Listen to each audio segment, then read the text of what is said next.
Greetings and salutations, everybody. Welcome to the best damn movie-related show on the planet Earth, the John Campea Show, coming to you from right here on my YouTube channel. I'm, of course, your host, John Campea. It is an awesome honor and privilege, as it is every day, to have you, my international friends, gather around the virtual water cooler with us as we talk about our favorite things in the world, movies and movie news, a little bit of television, all the good stuff there is. And speaking about all the good stuff there is, as the cosmic showers of interstellar dust from the Big Bang come down from the heavens and coalesce into the goodness that is known as Mr. Robert Meyer Burnett. Robert, how you doing, sir? Wow, John, that's just a whole new level of awesome you have bestowed upon me this morning. After that, what can I say? I mean, is there anything more awesome than what you just said? Well, I am truly star stuff, as Carl Sagan once said. There is some great, awesome stuff for us to talk about here today. We're going to talk about, what's going on with Wonder Woman and Steve Trevor being there. What is going on there? We're going to talk about who are the likely candidates to be hosting the Oscars this year. Matrix 4 has just added a new guy. Controversy.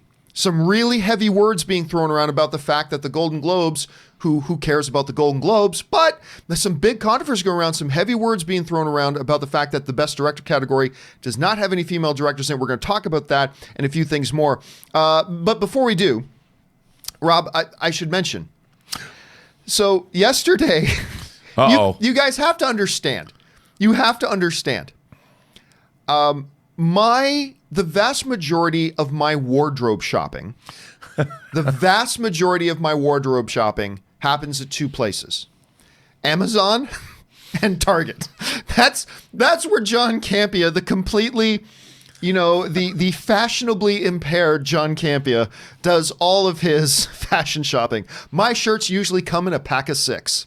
That's me. So apparently yesterday Anne had enough. Because I got the Star Wars premiere. We got our 100 million view event. Yeah. The John Campea channel is hitting 100 million views in the next couple of days. And we've got our event on Tuesday. So Anne finally said, we're going out and we're going to buy you a couple suits. I'm like, really? She's like, yeah. And I'm a cheap son of a bitch. I am cheap. I don't like to spend money. At least I don't like to spend money into things that aren't super important. Or hot toys. Well, that's why I only have 4. But so she dragged me out, and dude, I swear, she made me buy these suits that collectively, and this isn't a testimony to how expensive the suits are, because on the scale of suits, these are not expensive suits, but that collectively 2 suits cost probably quadruple the combined worth of my entire closet, which isn't saying much. Remember, this is the guy who shops for his clothes on Amazon and Target. So, yeah, you're going to see me in a suit in the next couple of days, but we'll see how all that goes. All right, guys, listen, before we get to our glorious main topics, we do have something here to talk about off the top, and that is this. Last week, Robert and I, we started talking about a particular issue, particularly when it pertained to Pedro Pascal and the show The Mandalorian, a show that I have been loving, the last episode notwithstanding, which I did not think was very good. But aside from that, I've been loving this show, loving this series. And we had a discussion about, I wonder if there's ever times that it's not Pedro Pascal in the outfit.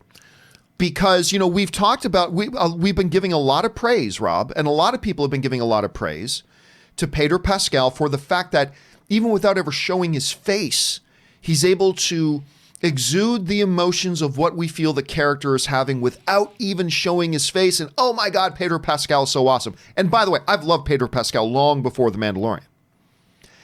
I said, well, I'm sure there are times when it's just like a secondary unit and just need some pickup shots, whatever, that you can put anybody in the costume.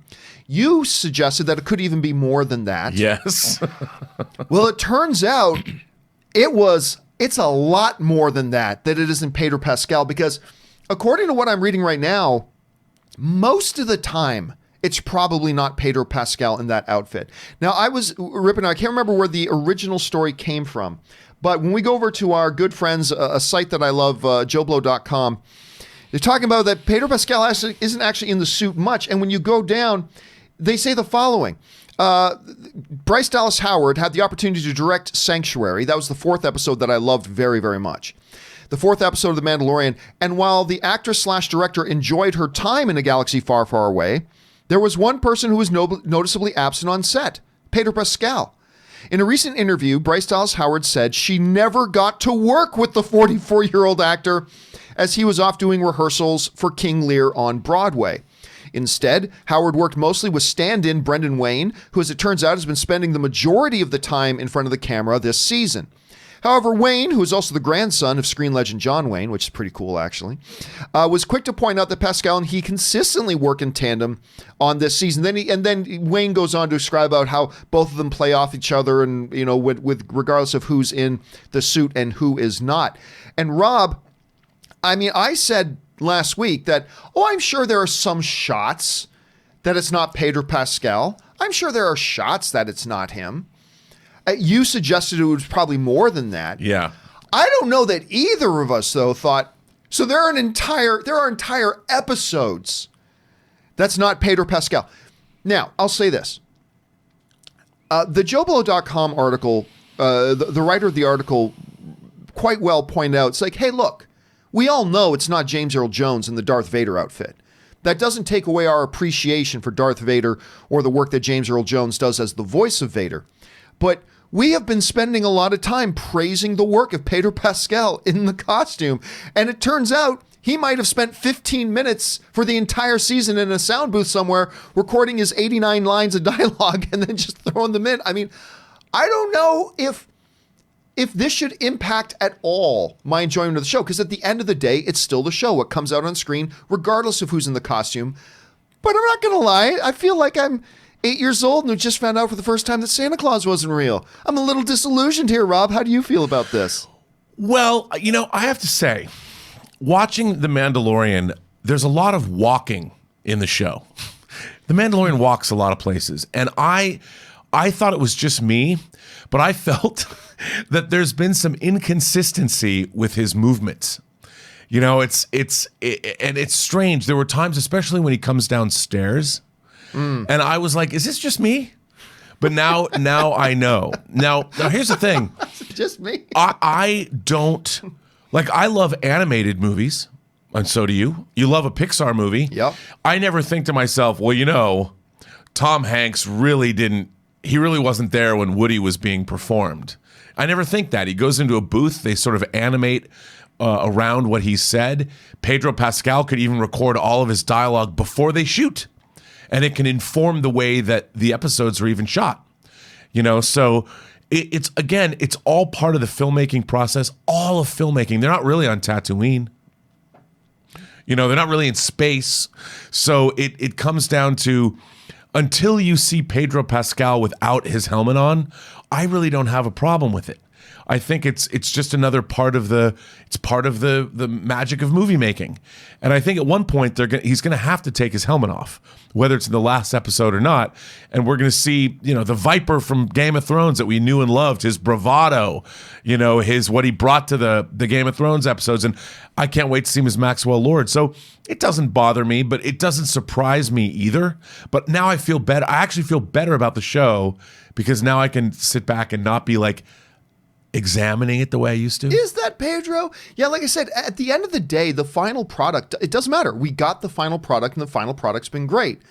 Again, I just feel a little disillusioned by it. It's like I've been sitting here, man, what a job Pedro's doing without even showing to say, well, really, it's John Wayne's grandson really doing that. So maybe we need to be giving more credit to Wayne and to the directors of the episodes who are doing a good job. But anyway, guys, question is, what do you think about that? Or were you surprised by it as I was? Again, I knew it wasn't him all the time, but I didn't think it would be this much. And really, we know it doesn't make a difference, but does it feel like it makes a difference? I feel a little disillusioned. What do you guys think? Jump down in the comment section below and let us know your thoughts. All right, guys, with that down, let's move on to our main topics today. And how do we select our main topics here on the John Campea Show? Well, it's really rather simple. You see, you guys come up with the main topics by simply going over to www.thejohncampeashow.com/contact. Once you guys get there, you're going to see a form. Fill it out with your topic or question, hit submit, and then maybe, just maybe, you might see your topic or question featured here on the John Campea Show. And by the way, a little bit later in hour 2 of the show, we're just going to be taking all live questions. 2 ways you guys can send in those questions. Number 1, and the preferable way, is if you look in the top line of the description of this video, you'll see a tip link. Go ahead and use that to send in your question, and you'll get it read. And by the way, You can use that tip link 24 hours a day, 7 days a week, even when we don't have a show going on, and we will get to your question the very next show that we do. Or the other way is the traditional way. You can use the super chat feature here, and you're going to see your question answered in video, probably in this show. And if not in this one, then we'll do a companion video later to get caught up. All right. With all that down, let's move on to our first main topic today. And our first main topic today gets submitted to us by Brian Newsbaum, who writes, "Good morning, John and Robert. With award season already starting, do you think the Oscars will have a host this year? Because so far we've heard nothing about a host yet. Thanks, and may the filthy be with us." All right, thanks a lot for the question, man. And yes, of course, last year, with all the Kevin Hart debacle that went on, we ended up not having a host for the Oscars. And I gotta say, I did not like the idea. I didn't like it. I like having a host for the Oscars. But they went ahead and did the show without a host, and you know what? It worked out just fine. It was just fine, and I was very, very pleasantly surprised by that. I still prefer a host. I like that tradition of the Oscars. I like having a host. So it brings up a question. Who are the frontrunners to be a host this year for the Academy Awards? I want to propose 4 options here that are most likely. And they kind of all stem from one basic truth. That when the Oscars have something go rough one year, they fall back wisely. They fall back to something a little more safe the following year. Like the year after the disastrous James Franco Anne Hathaway hosting. What did they do the very next year? Billy, time to come out of retirement. And they got Billy Crystal to come back, which was a perfect choice. Just go something very safe. And it was a very wise choice and it worked out great. Of course, we had all the fiasco last year. I want to suggest 4 main possibilities. Number 1, Ellen DeGeneres. I am not a fan of Ellen DeGeneres hosting the Oscars. I'm very public about that. I'm a fan of Ellen, but I'm not a fan of her as the Oscar host. But the reality is she has hosted a couple of times. It would be a very stabilizing effect to have her come in. She's got experience doing it. She does have a huge fan base and audience. And they may want to look right now to something kind of a safe option and go with an Ellen DeGeneres. So I think that's one. I'm not putting this in any particular order, but I think that's one of the big options here. Number 2, also kind of safe, and it keeps it all in-house at ABC, Jimmy Kimmel hosts the Oscars. And by the way, I like Jimmy Kimmel very much. I prefer a movie personality hosting the biggest night of the movie year, but Jimmy Kimmel is a very funny guy. There's experience there. He's an in-house ABC guy, which is, of course, the network that the Oscars are going to be broadcast on. So I think they could be looking at, okay, this is a safe spot for us. We can go with Jimmy. The third option is a little bit out of the box. Kevin Hart. They could work in a bit of not a redemption story per se, but they could come right back and, you know what? We are having Kevin Hart this year, especially considering Jumanji is going to be one of the biggest movies of the year. So I think there is a possibility here. They could go right back and say, you know what? We're fixing all the hubbub, and we're putting it to bed. We're healing the old wounds of a year ago, and we're going to bring in Kevin Hart. Funny guy, movie personality, going to have a big hit film, all that kind of stuff. So I think that's the third possibility.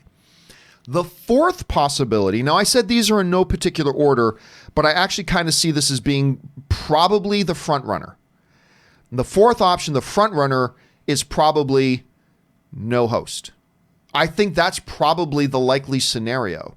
I think there's a very good chance they do go with the host, but they might be looking at us going, you know what? We got bit last year with the current temperature of the online world. We're still a little bit afraid that no matter who we announce hosting, there's going to be a deluge of attacks and stuff like that and blah, blah, blah. We're going to play it safe. Again, there's the word again, safe. And we're going to go no host this year. So those, I think, are their 4 options. Ellen, Jimmy Kimmel, Kevin Hart. Now, I'm not saying these are my picks. I'm just saying these are the ones that I think are the most likely. So Ellen, Jimmy Kimmel, Kevin Hart, and no host at all, with the front runner probably being no host at all. Rob, we remember very well all the stuff that went on last year. That being the case, what do you think the most likely scenario here is for the Oscars this season? Well, I think you're probably right that they're going to go with no host, because why court this controversy? And, the thing that really bothered me about last year's, the whole idea of the Oscars, is that I don't like that we live in a culture now where the first impulse for people is to go after others. It's such a weird thing for me. Like, as if, what, you're perfect? We're all perfect. We've all, especially if you're a comedian. I like an Oscar host. I like seeing somebody come out, whether it's Bob Hope, who was both a movie personality. When I was a kid, I never really grew up in the Bob Hope era, but I like going back and watching Oscar clips of him. I like seeing somebody come out in a tuxedo or a beautiful evening dress and bring us into the whole Oscar world. I have an idea. Somebody asked me this the other day. You know who I think should host the Oscars? And this is kind of an offbeat choice. Dwayne Johnson. Oh, I love it. I think Dwayne Johnson, the guy is a born performer.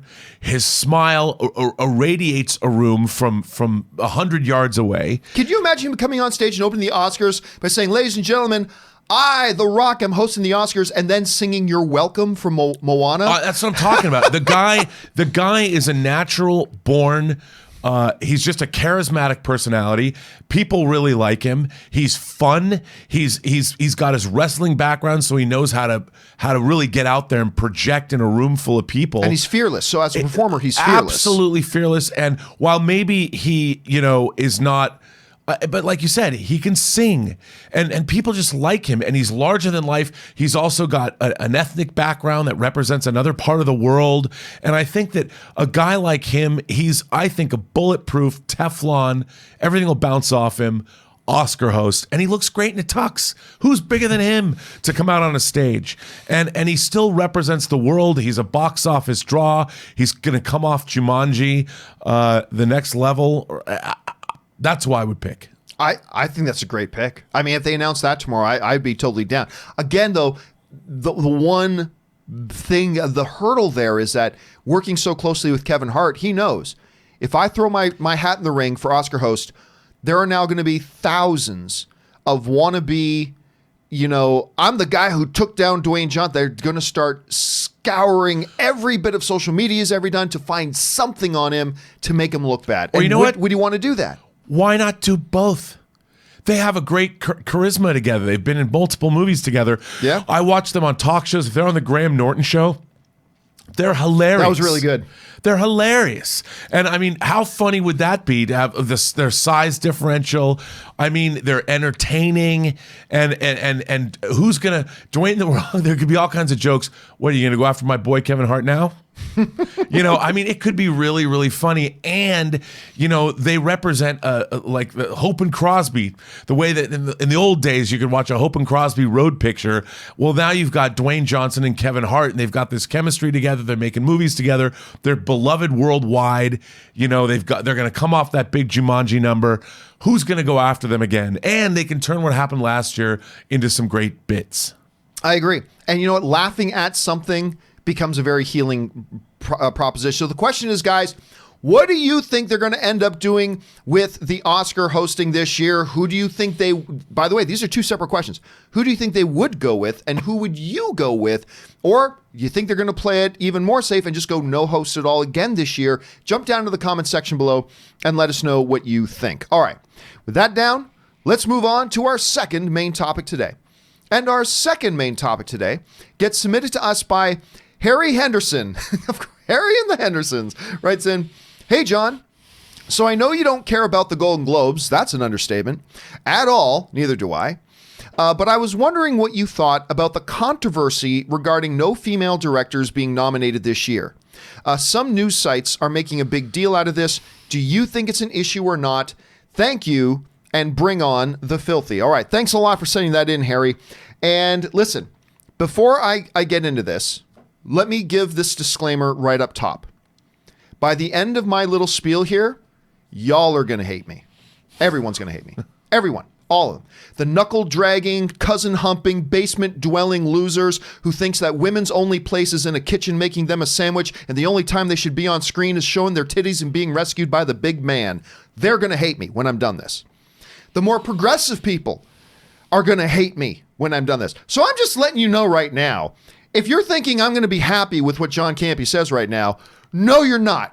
Okay, I'm just giving you that heads up right now. Oh, should I leave the room? You might be mad at me by the time I'm done here, because what I'm going to say is going to piss off everybody, and I don't give a fuck, because I'm going to lay some truth on you. Let's start with what our scenario is here.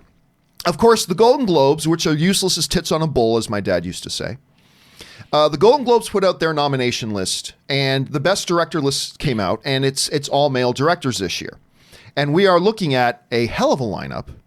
It's Bong Joon-ho for Parasite, Sam Mendes for 1917, Todd Phillips for Joker, Martin Scorsese for The Irishman, and Quentin Tarantino for Once Upon a Time in Hollywood. I believe it is safe to say none of these additions are anything close to surprising. We have heard nothing but glowing things about 1917. I have not seen it yet myself, but I'm hearing at the moment that thing started showing to Academy members, all we've heard is this is a serious major awards contender. And Sam Mendes is a frontrunner. When Parasite came out, everybody knew that Joon-ho was going to be a frontrunner for Best Director thing.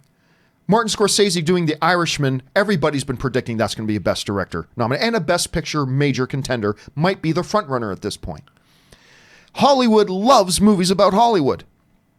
So while I am not the biggest fan in the world of Once Upon a Time in Hollywood, we all knew Quentin Tarantino was going to get a nomination for this. This is no surprise. Todd Phillips' Joker has been the most talked about movie of the year, other than Endgame, but it's been the most talked about movie of the year. It won the Golden Lion at the Venice Film Festival, one of the most prestigious awards that can get given out. It won that. No surprise here that Todd Phillips. And two big absences here, I believe, are Taika Waititi, who I believe directed the best film of the year in Jojo Rabbit. He didn't get nominated. I thought Rian Johnson did one of the best. When you look at the work he did with his ensemble and bringing Knives Out to life, I thought he maybe deserved a spot. But you look at this list, it is an incredibly powerful list. Now, two things I want to say here. This is broken down into two separate discussions that are erroneously being looked at as if they're the same discussion, and they're not. There are two separate issues here, but they're being treated as if they're one, but they're two. And here are the two issues. On the one hand, we cannot deny that for decades, there has been an issue in Hollywood of a lack of representation for anybody, particularly in the director's chairs, for anybody that was not a straight white man. Me. The amount of data that proves that is irrefutable. And really, most people don't deny that at this point. You have to basically you're making yourself look like a flat earther if you try to deny that at this point. That's just data. That's just facts. There's no getting around that. There has been. We can debate how much of that still exists today, but historically, there's no denying there has been. And I will argue and fight and scream that we need more women. We need more different ethnicities. We need more representation in directors' chairs in our business. Because when you look at the history, even the most recent history, let's look at our favorite genre, comic book movies. In this new era of comic book movies, we had something along the lines of 35 plus major comic book movies in a row that were all directed by men. All of them. At some point, mathematical improbabilities suggest an agenda. And when you get one film that's directed by a guy, not a woman, whatever. 2, that's fine. 3, fine. 4, fine. 5, then 6, then 7, then 8, then 9, then 10. The larger that number becomes of those big movies in a row where you're having just male directors, 13, 14, 15 in a row, 17, 20, 23, every time that number goes up, the mathematical improbability of there being an agenda-less factor going on becomes more and more improbable. And mathematically speaking, the improbability becomes so high that you cannot deny that there is an agenda of some sorts or a pre-existing bias. And it becomes to the point where there is not an agenda of inclusion.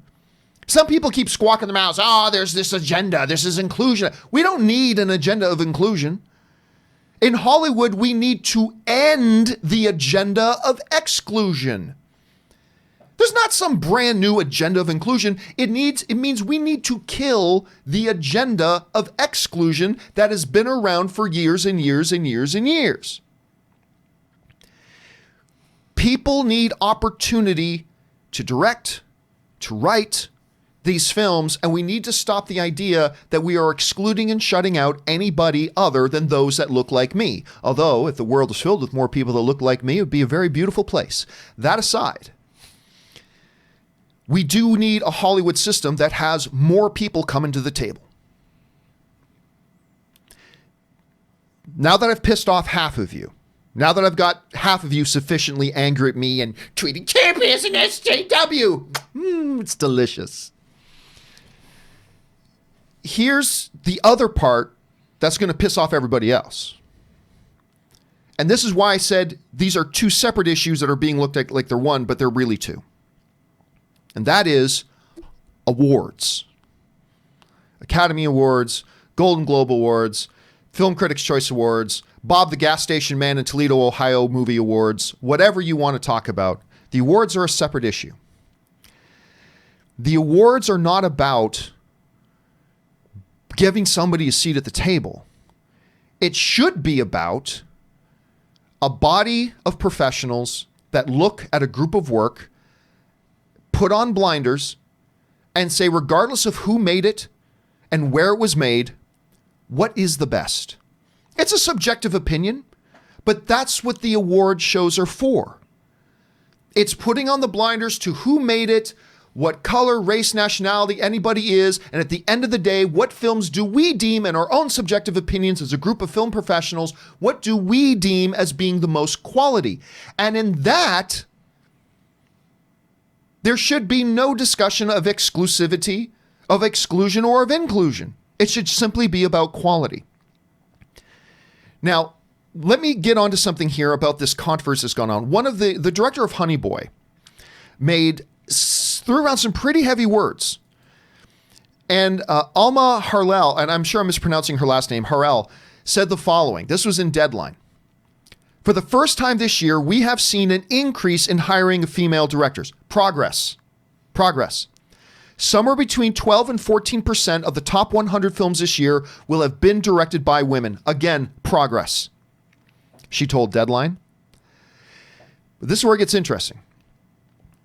She said the lack of nominated female directors reflects, now this is key, pay attention to this, reflects that the image of a female director, as held by the Hollywood Foreign Press Association, seems to still exclude women from being considered as artists worthy of critical acclaim or award recognition. Let me read that last part again, because we're going to dissect this.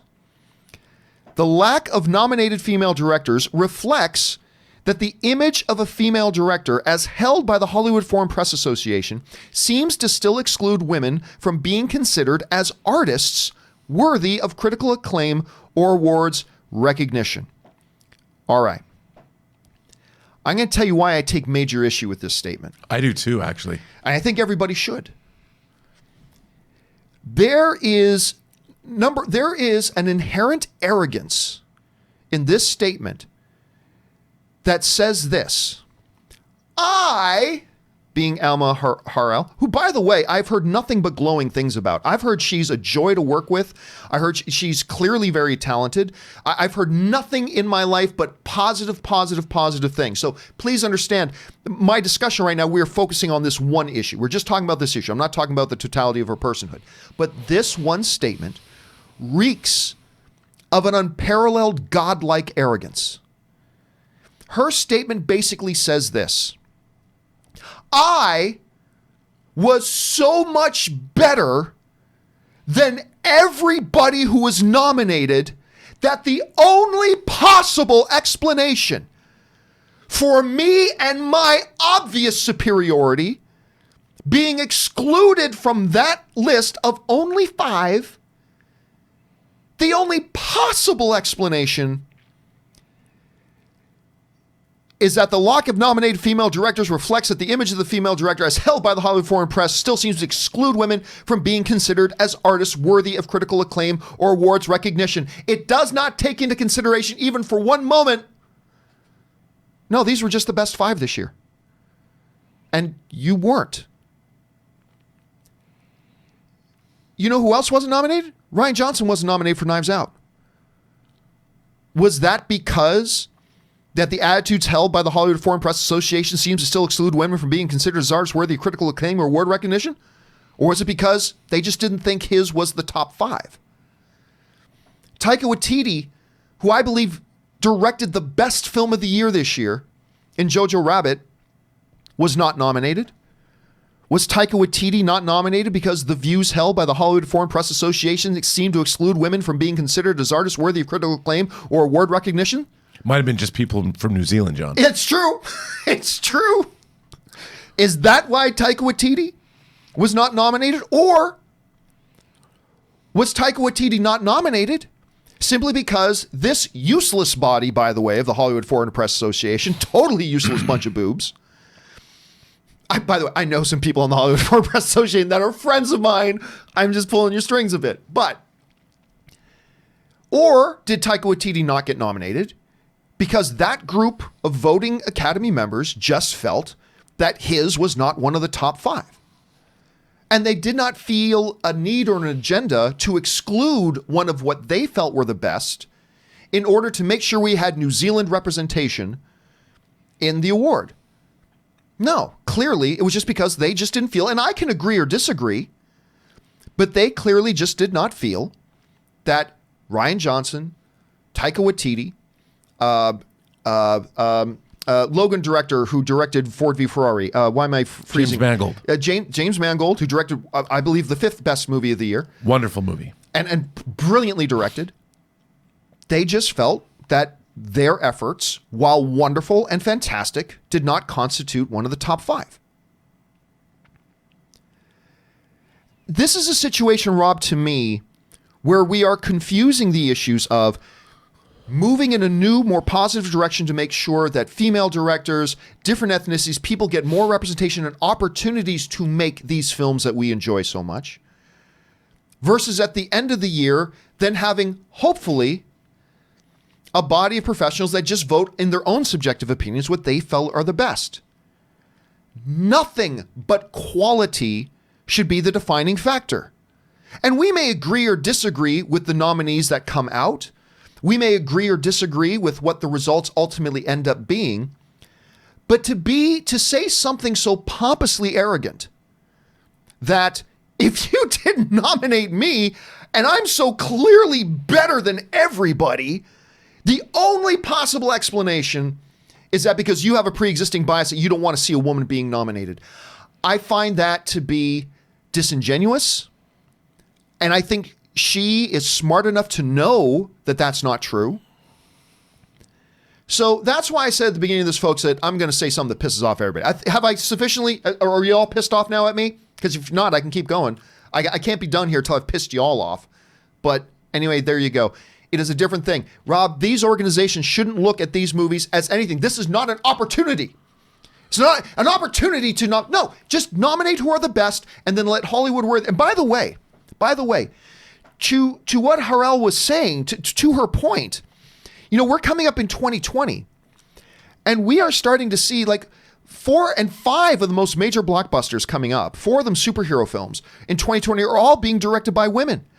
5 of the biggest titles, this is from Variety, 5 of the biggest titles set for release next year in 2020, including all 4 major superhero movies, will be directed by women next year. Birds of Prey by Kathy Yan, Mulan by Nikki Caro, I'm so excited for that film, Black Widow by Kate Shortland, and on May for Wonder Woman by Patty Jenkins, and Eternals by Chloe Zhao. We are seeing these things changing. And these things need to change. We need to see more representation. We need to see more opportunity. These are things that have been long overdue in Hollywood. But when it comes to awards time, I don't care about any of that. I don't want to have to put an asterisk beside somebody's name. They won because they're a woman. I think that undermines the efforts that people are trying to make to get these changes happening. So anyway, Rob, I've gone on about this at length. Your thoughts on the nominee list, your thoughts on the controversy. How do you feel about it? Well, I think her comments, quite frankly, are disappointing because we live in a world now where there is more inclusion than there has ever been before. Now, does that mean that there can't be more? No, it means there should be more. I, on my own show, completely advocate the fact that I love hearing the stories of other people. The more people that we have making films, whether it's women, whether it's people of color, whether it's people of multi-genders, trans people, LGBTQ, the more people that are making movies and telling stories, the better off the audiences are, because we're going to be hearing unique stories that we haven't heard before, told in unique and different ways.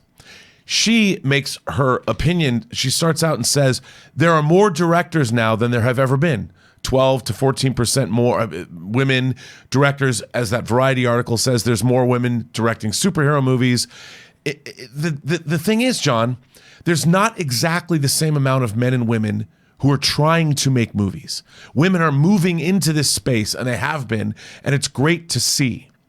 But when it comes to the 5 people that were nominated, what you're doing by saying things like this is, are you saying then that the experience, I mean, these are the gentlemen that have been nominated for Best Director. They've been working, in the case of Martin Scorsese, over half a century in movie making. Quentin Tarantino started making films. He's been making movies for over a quarter century. You know, Bong Joon-ho is one of the masters, and he's a Korean, you know, and he's been making films for decades. Are you then going to say that those people, forget their gender, but are you going to take away all the hard work and effort that they've put into their careers and the fact that they've been slogging against the Hollywood system or with the Hollywood system? I mean, Martin Scorsese has not had an anointed life. His career, especially his early career, was up and down and up and down. I mean, remember, he was gone in the 80s. He came back and he made Color Money with Tom Cruise and came back. I mean, I hate the fact that you can't help other people rise up by putting other people down. You can't trade one oppression for another. And the thing is, anybody, John, can make a movie. You can pick up a camera. You wanted to make a movie. You wanted to know what it was like, and you went out and did it. It's not like you went to film school and spent your entire life waiting to make movies. You didn't start shooting Super 8 movies with your Star Wars figures when you were 8, you know, and you went out and did it. No one is stopping anybody from picking up cameras and joining the elite club of directors. But you know what? It's really, really, really, really hard. Just like it's really hard to become an NBA star, it's really hard to become an Olympic gold medalist. And when we're talking about people that are working at the top of their fields, I just don't like the fact that, oh, you're going to make somebody else's success into someone else's oppression. It's not fair. And it's not warranted. And when you start out and say, look at all the inroads that are being made, and you actually watch people being included, and there's evidence to support that, and there's hundreds of millions of dollars that female directors are now in charge of, you can't say, and look at how rapidly this has changed. We're not talking decades. This is happening within years, 1 year to the next. We're seeing all kinds of inclusion. And it just, I feel that when these things are actually happening, to then go and point and say, look what's not happening. We're being oppressed over here. Well, the numbers just don't bear that out. And it isn't fair. Here's the interesting thing, too. With the progress we're starting to see, and again, we need this progress. We need more of it, and it needs to continue happening. As we see this percentage of 12 to 14% growing over the years, like next year, again, like 5 of the biggest films next year are all going to be directed by women. As we continue to see that happening and more opportunity being given, so it's not 86% male all the time, but as we see those numbers start to balance out, you're going to see that start to reflect in awards season. Yes. That's going to start happening because as more women get more opportunities to direct these films, that means more women get the opportunity to really shine and highlight their work and be one of the best of that year. And listen, you're looking at like Lulu Wang, who directed the Farewell this year. I love that movie. I think you could have made an argument for her to maybe get one of these nominated spots, but not so overwhelmingly convincing that it's just clear that she should have been nominated instead of I don't know, Martin Scorsese. I just don't think that argument exists. But as we get more women getting these opportunities moving forward, you're going to see that. To me, it's a little bit of a chicken before the egg thing. Yes. So, I don't know. Question here. Listen, I know I've just pissed off all of you. I've probably now lost enough subscribers. I'm going to have another 200,000 subscriber celebration at some point. But I think, we can't stress enough that seeing inclusion happen and seeing more people working, that doesn't give anybody the right to then go denigrate the people that have already spent years or decades or most of their lives in a business, and they are deserving of their awards. Why try and diminish their accomplishments? Why not help people accomplish new things, but don't take away from the accomplishments of others? That's not right. Yeah, and look, and I would even be more sympathetic to that position, Rob, if it was a clear-cut case, as Harrell seems to suggest, that she was so much better than everybody else, it's obvious that if you don't nominate her, then the only possible explanation is an existing sexist bias.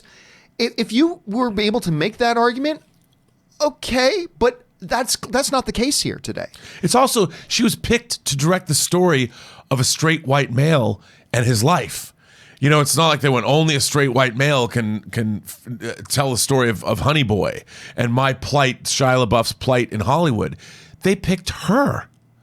That's an amazing, right then and there. I mean, what's your argument? Why are you angry? Look what you got tapped to direct.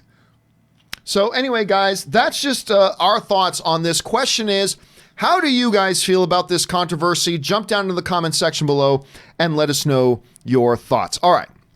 With that down, let's move on to our third main topic today. And our third main topic today gets brought to us by Yuri Postovich, who writes, "Greetings and salutations. Chris Pine being back for Wonder Woman 1984 seems to be the main thing people are wondering about when it comes to the new trailer. I have a theory that Ares is still alive and has brought him back just to take him away from Diana again to punish her. What do you think are the best theories you've ever heard so far?" All right, thanks a lot for sending in that question, man. And yes, the Wonder Woman trailer dropped. I loved the trailer. I thought it was, for a first trailer, I thought it was fantastic. It's missing some things, but these are all things that are totally fine to be missing from a first trailer. Those things can be added in later. As a first trailer, I thought it was fantastic, and I really enjoyed it. But again, it highlighted something that people who follow movie news knew about, but maybe a lot of the audience didn't. Chris Pine back as Steve Trevor. And having a lot of people going, wait a minute. I talked to a number of people the last couple of days who do not follow movie news regularly. And we're like, wait a minute, didn't Chris Pine die in the last movie? As a matter of fact, he did. Why is he back? Because. But, so he's back. I'm glad he's back. I think he's needed to be back and all that kind of stuff. So the main things that have been coming up here is, how is he back? And there's a couple of theories here. One, of course, being the Ares theory.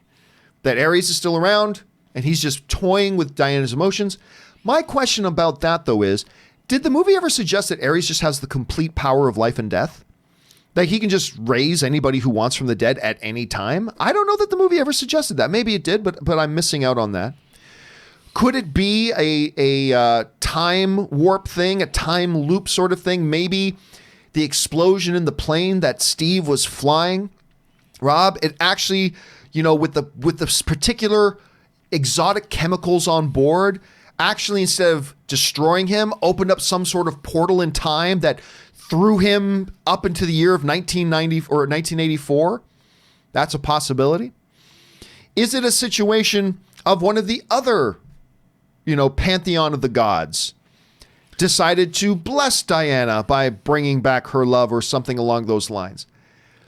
Right now, here's where I'm sitting on this, Rob.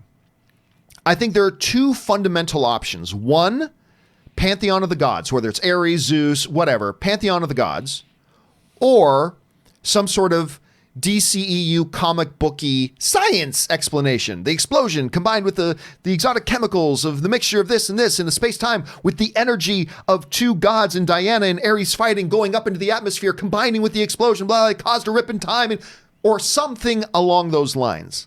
Some explanation as to how he's there.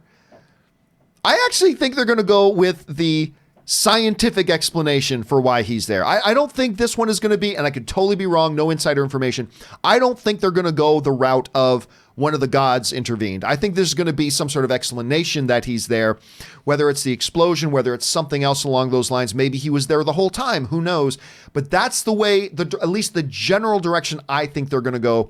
Rob, how do you think they're going to explain Chris Pine still being here in this movie? Well, first of all, the fact that Diana is an Amazon, and there is the island of the Amazons, of course. True. We do have... Mascara. The Mascaras exists. It's a real place. And we do see at the end of this trailer, it's not like Diana was able to conjure lightning bolts that she could swing off of. It seems to me like she's getting a godlike assist, if you will, at some point in this movie. And unless it's a machine-generated thing.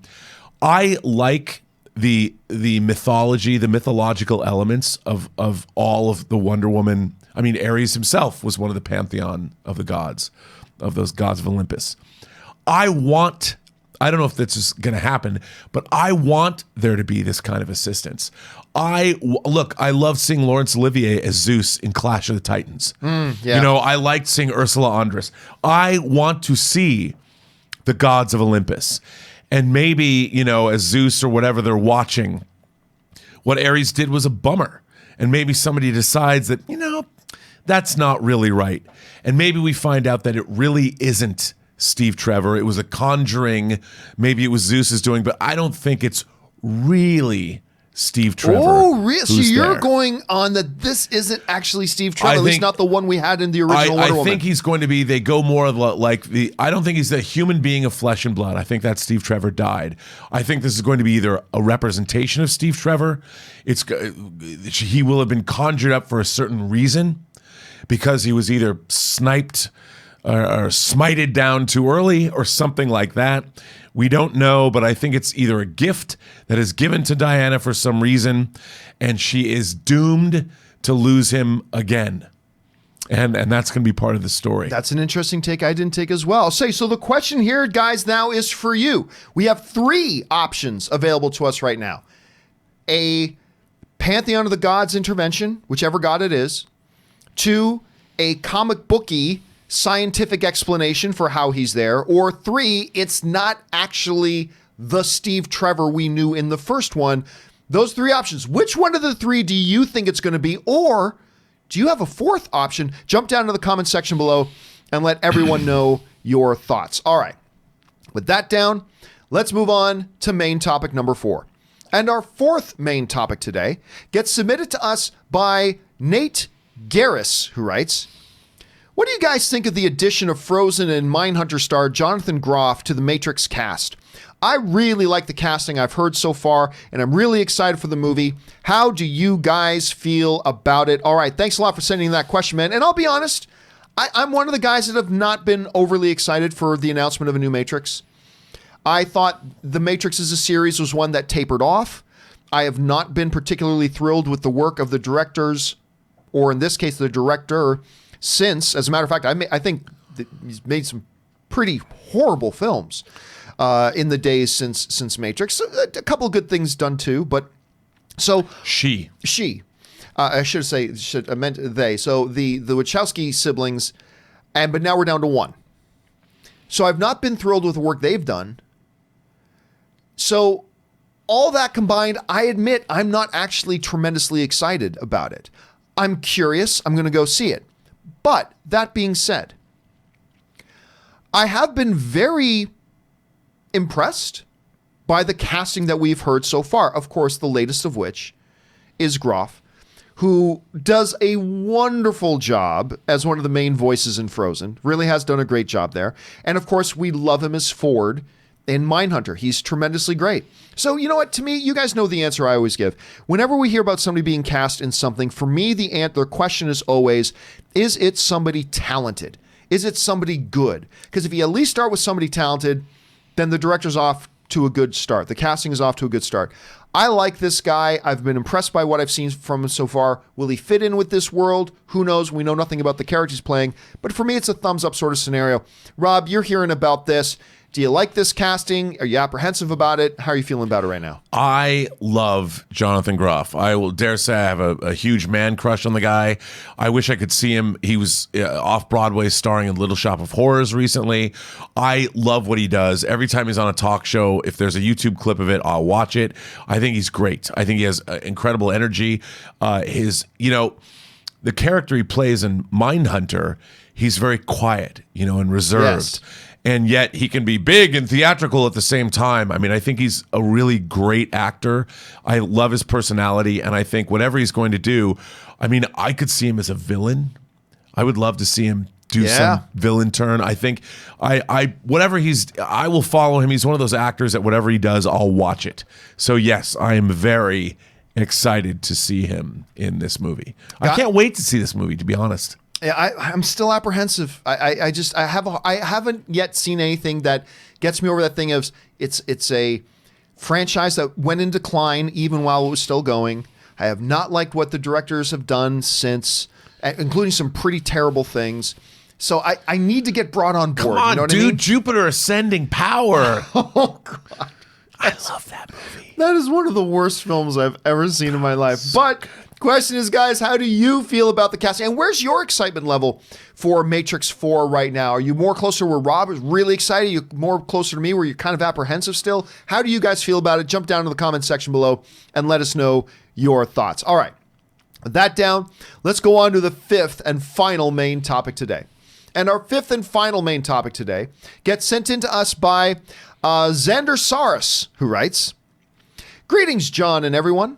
Well, after Warner Brothers announced their upcoming Godzilla vs. Kong next year on November, they've showed a footage, 2-second teaser clip that shows not only Kong grown is the same size as Godzilla, but Kong punched Godzilla in the face.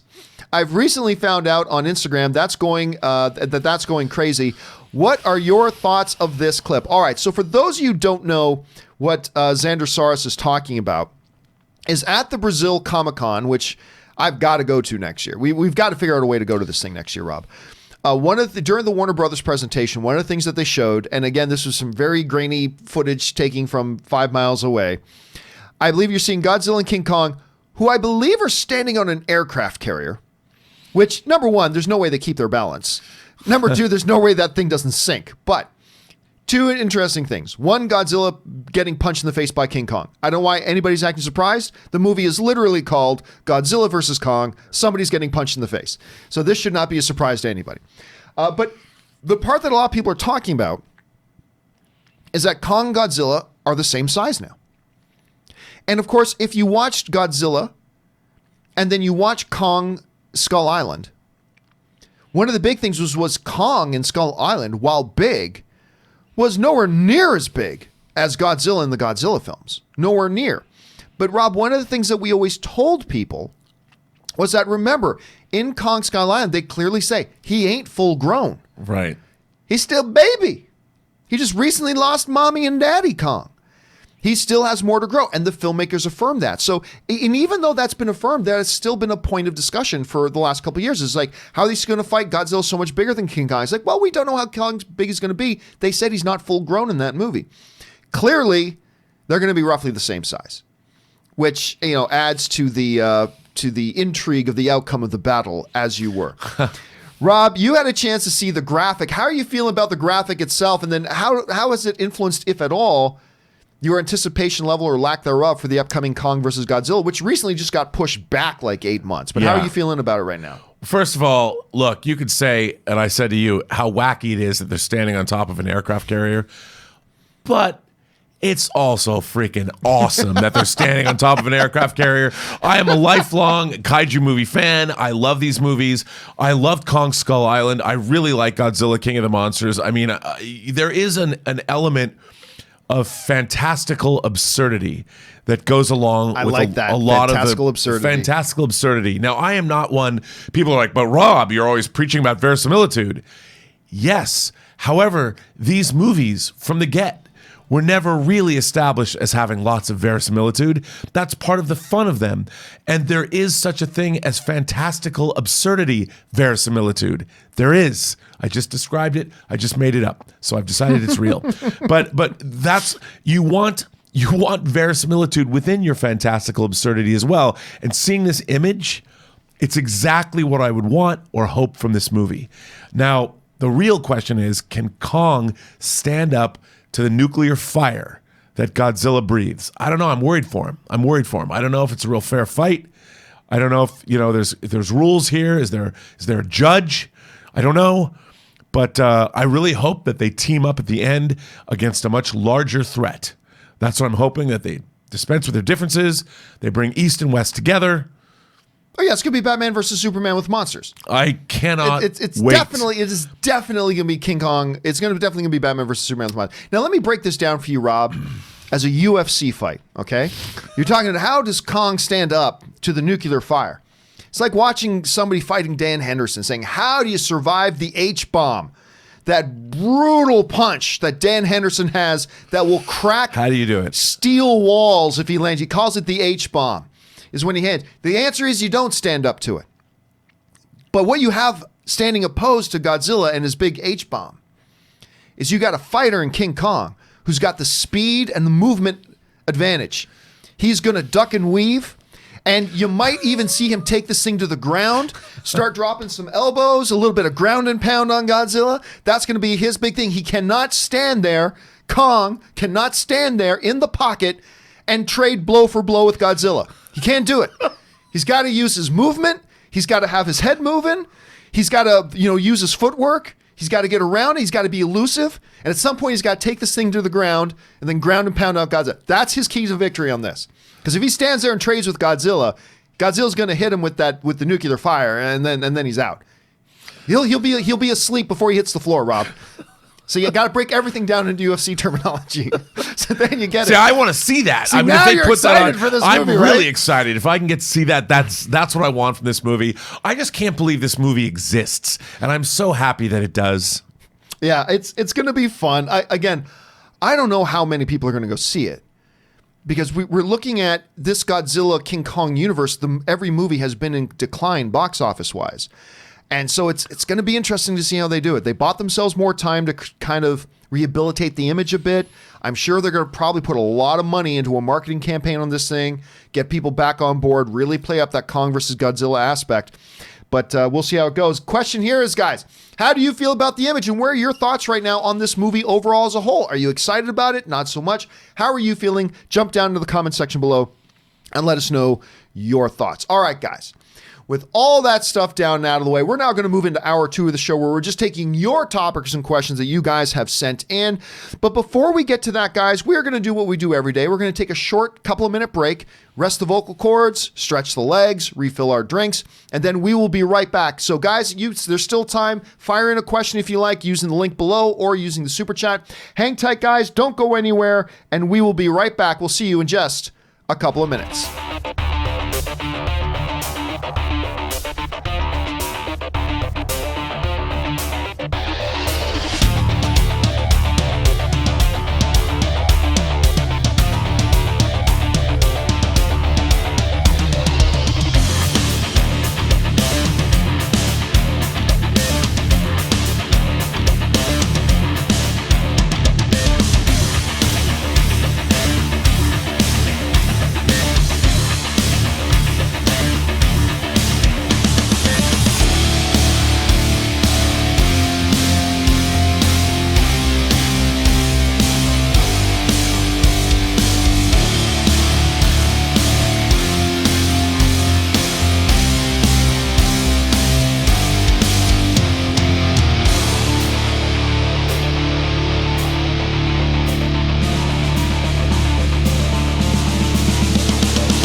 Back. Thank you guys for your indulgence as we took a little bit of a break there. So let's not waste any time and let's dive right into it. And we're going to get things started here with, who are we starting with? We're starting with Brandon, who writes, "Hey John, writing this on my birthday. Happy birthday to you, Brandon. Finally watched Irishman. Oh my God, it was so great. Number 4 film of the year so far. Also, have you gotten a chance to look at the Golden Globe nominees yet?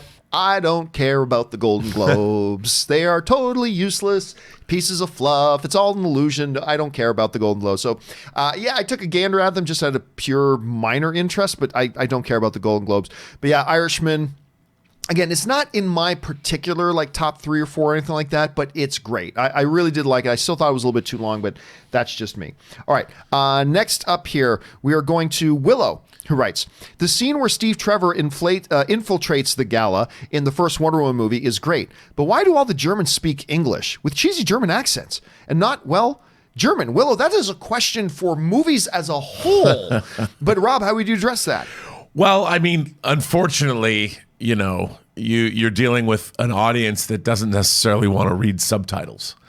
And for me, it lacks verisimilitude, you know, but I that's all I could say is they should be speaking German. All right, next one comes up from Sam O'Neill, who writes, "Hey John, haven't been sending in anything lately because I lost my car to work." Dude, you're under no obligation to send in anything anytime, so don't you worry about it. At a Christmas party, being a bit silly, Bond, Free Guy, and Ghostbusters look so freaking good. Keen for Black Widow, but not over the moon, even though I'm a Marvel fanboy. First of all, this has been a great week for trailers, man. Yeah. Between the James Bond one, which I still think was the best of the bunch. I thought the Ghostbusters one was very good, even though it was a very different trailer from what I was expecting it to be. I enjoyed it very much. The Free Guy trailer was wonderfully enjoyable. It's Wreck-It Ralph, you know, having sex with the Lego movie. The Black Widow trailer made me more interested in this Black Widow movie. It has been a really good stretch for these movies, and let's see if they kind of turn out the way we're hoping they do. Delonte Adams writes, "I have the AMC A-list. Good on you. My local AMC has one screen with a 9-inch tear. Another screen has a broken projector discoloring movies. I am considering canceling my subscription because they continue to show movies at subpar quality. Is this normal? Love the show. It is not normal, and you should tell them you're going to cancel your membership because of that." I'm in agreement. Rob, I know this is an issue for you. I mean, look, a movie theater's one job is to project movies in the best possible light, literally. And if you're not getting that, then you know you should tell the management, write a letter to AMC. It's inexcusable. They're not delivering what you're paying for. Like, hey, listen, I could pay the same amount to go see this movie on another screen that has the proper color, proper brightness, and no rips in the screen.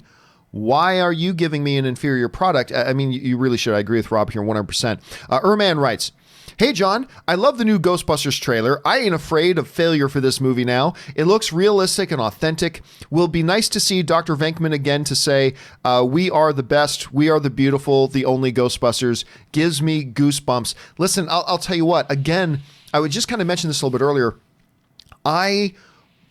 This was a totally different trailer and a totally different feel than I was expecting. It does not feel like a Ghostbusters movie, and that is not necessarily a bad thing. It feels very different from what I thought. I think Jason Reitman has done a fabulous job with this. I think he's instilled a new sense of DNA, a modern sort of feel to the films about what would it be like. Let's say 30 years ago, that was all real. How would the legacy of that feel today in our world?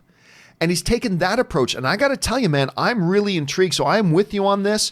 I'm excited by it. And it's going to be interesting to see what sort of direction they move forward in the future. Thanks for sending that in, man. All right. Faye Haberfeld writes, thoughts on Two Popes. In my opinion, the two lead performances were great, but the film itself bored me senseless. The dialogue between them didn't do it for me. Listen, I finally had a chance to watch Two Popes. And I can't, listen, while I don't agree with you that it was boring, it wasn't, on the same level that I thought a number of the other films were this year. The performances are crazy, insanely good, and I think you're going to see a lot of Oscar buzz this year. Rob, did you even have a chance to watch I haven't Two seen Popes? it yet, but I love Jonathan Pryce. And I've always loved him. The cast is stacked, so we'll have to kind of see. So I didn't think it bored me to tears or anything like that, but overall, you know what? It's a lot like Lighthouse to me. It is a movie that is completely driven by wonderful performances. So we'll see how that all goes. Faye also writes, John and Rob, what did you guys think of the last episode of Watchmen? In my opinion, it was a beautiful rumination of what it means to truly love. Fantastic script. The show continues to impress me. I've never read the comics, but I still love the show. Well, we won't go into any spoilers, Rob, but I finally saw it. I did enjoy it. Your thoughts on the... I loved it. I mean, frankly, as an acolyte of Alan Moore and his Watchmen comic, I'm astonished what they're able to do. And I'm most curious always to hear, if you've never read the comic, what you think of the show. Because to me, there's so many callbacks. It truly is a sequel to the comic. And I find it amazing it exists. But I'm glad to hear you're digging it. I love it. I have a couple of logic problems with this particular episode that don't make sense, but I'm also keenly aware there are problems that could be addressed in the final episode, and so I'm not going to worry about that right now. All right, next up, James Gold writes, I always formulate my own opinions, but for big movies like Rise of Skywalker, I always hate knowing what consensus is beforehand. If reaction is negative on the 17th, it will damper my excitement. Is it silly I want to go off the grid completely 48 hours before? No, it's not silly at all. It's not silly at all. Listen, though, I really do believe, going to the movies is an investment of time and money. Whenever we invest time or money in everything, it is only being a good educated consumer to look in to see what experts of this particular thing are that we're buying are saying and what other customers are saying about it. It's only being a good consumer to do that because we have limited money and we have limited time and we're investing it in these movies. So you should look that up. But there are some times that maybe it's a beloved property like a Harry Potter or a Star Wars or an MCU or something that, you're already so invested in it, you just don't even want to know what anybody has to say about it or think about it. So that is completely understandable, James. I think it's completely understandable. I wouldn't say that should be the normal process that we have towards investing our time and money in movies, but we all have those odd little, we all have a franchise or something that's so beloved to us, it doesn't matter, and we just want to be isolated. So I don't think that's strange of you at all, James. I don't think that's strange at all. All right, Suthius writes, hey guys, it seems that this new Ghostbusters is perhaps going the route of Terminator and Halloween. Granted, not many Ghostbusters movies, but continuing the story from the first two, and the tone looks great. Sometimes a requel is great. Hopefully this will be. One thing I'll say though, Rob, is that that's not really the case here, because there were no other sequels that came after Ghostbusters 2. The all-female one was a reboot. Right. So it's a little bit of a different scenario, right? Well, I thought so too, because what's really interesting is I love the fact that, remember, Ghostbusters is a 35-year-old movie. And in that world, no one's heard from ghosts in 30 years. And I love the fact, what's it supposed to be? Exactly the same as the first one. And they're taking into consideration, if the Ghostbusters universe is real, this is what it would be like 35 years after the first ghost incursion in New York. And I think that's really cool because look, we did see them blasting, they have the streams firing at a new Slimer in their small town.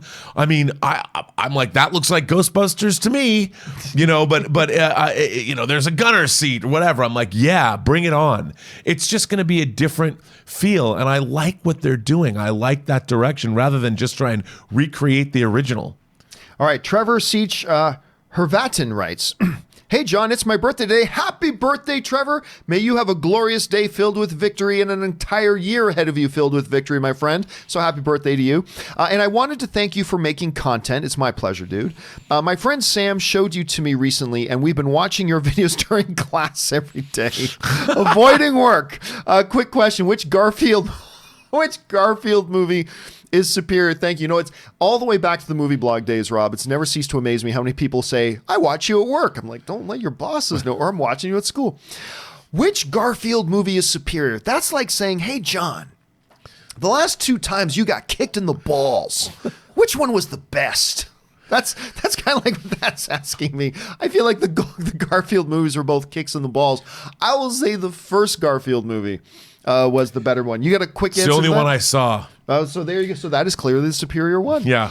But anyway, again, Trevor, happy birthday to you, my friend, and thanks for being a viewer, even if you're watching at school. All right, Nick writes, John Campea, subverting the youth of America. Come on, let's hear the rant of how Superman jobbed to Superman. Yeah, I kid. I was expecting a bigger role from Tom Welling. I'm praying that wasn't it for him. Want to see Soups cubed 3 times. Did you like the episode better than the first? I did. I'm going to tell you what, Nick. I've tapped out. I didn't watch last night's thing, and right now I'm not planning on it. I was sufficiently turned off enough. I didn't hate the first episode of Crisis, but I was sufficiently turned off enough by it, and they did the whole jobbing Superman thing again, which I will not rant about. But then I started getting people, it's like, they kind of job Batman in the next one. And I'm like, okay, I'm out. I haven't seen the last one. I have no intention of watching the rest of it. I might at some point, if I'm bored a few weeks from now, say, all right, finally. But until somebody tells me, and I get a bunch of people tell me that it gets fabulous after the first one, I think I'm tapped out on it. Rob, have you seen it? I gotta say, too many spoilers away, but well, there's a scene with 2 Supermen, right? And I loved seeing Brandon Routh as Superman again. I'm not gonna lie. I watched him be Superman for a year in Australia, and he looked great in the suit. But again, Tyler Hoechlin, man, that poor guy. I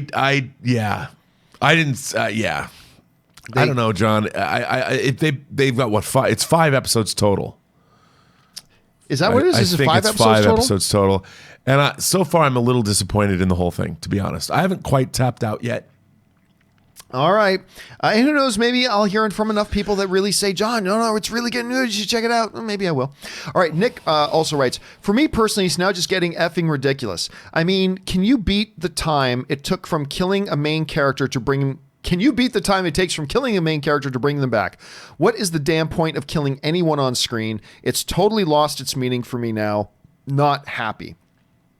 Dude, listen, I am not a big fan of fake deaths. Once in a while, okay. If you use it if you use it sparingly in your narrative, fine. Once you start overusing it, it just becomes a thing. Now, who's the guy who wrote, why am I freezing on his name right now? He wrote Chronicle. He's the son of Max Landis. Max Landis. Okay, there's a lot of nonsense going on with Max Landis, but that notwithstanding, I'm just saying there's a infamous video that he made that's on YouTube that is incredibly informative and entertaining. But it basically talks about how the death and return of Superman back in the 80s and 90s, in many ways, ruined comic books. In some ways, because of the whole fake death thing. And it's something you should check out. Again, notwithstanding all the stuff that's going on surrounding Max Landis right now, but I'm just saying that video is still very relevant. I would say go check that out. So I'm not a big fan of the fake death thing. Occasionally in your story, okay. But when you go back to the well too many times, it just means There's no dramatic impact when a character dies now, Rob. When a character dies, I don't feel anything because you just know they're coming back. So yeah, that's cool, but there's no dramatic impact. So anyway, that's just me.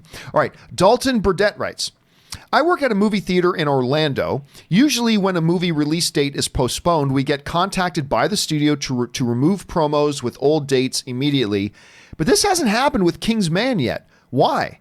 All trailer packs and posters still say February 4th. Rob, why does something like that happen?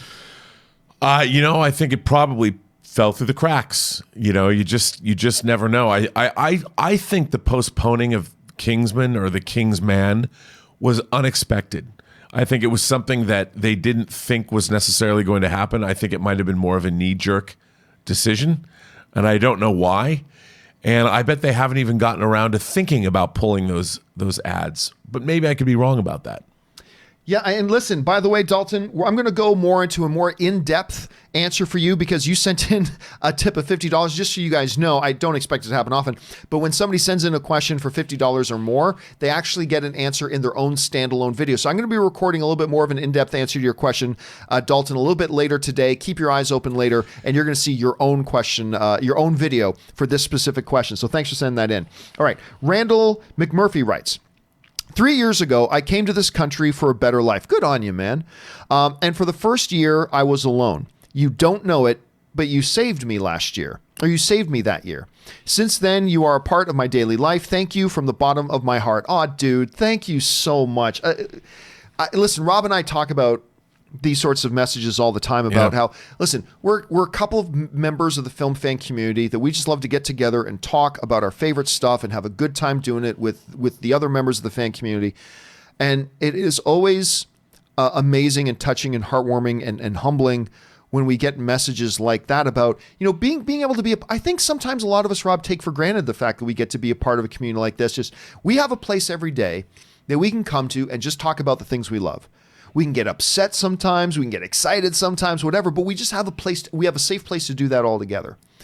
And I think we take that for granted sometimes. And listen, honestly, Randall, dude, thank you so much for sending that in. And it means a lot to us. I know to Rob and myself that folks like you send us messages like this. I know it means a lot to all the rest of the fan community as well, knowing that they make an impact on somebody else's life. So again, a big testimony to the power of stories and the power of movies and the power of the movie fan community. So thank you for that, Randall. I also want to say that I don't know if I'm correct about this, but Randall McMurphy, I think that's a reference to One Flew Over the Cuckoo's Nest. Oh, really? R.P. McMurphy.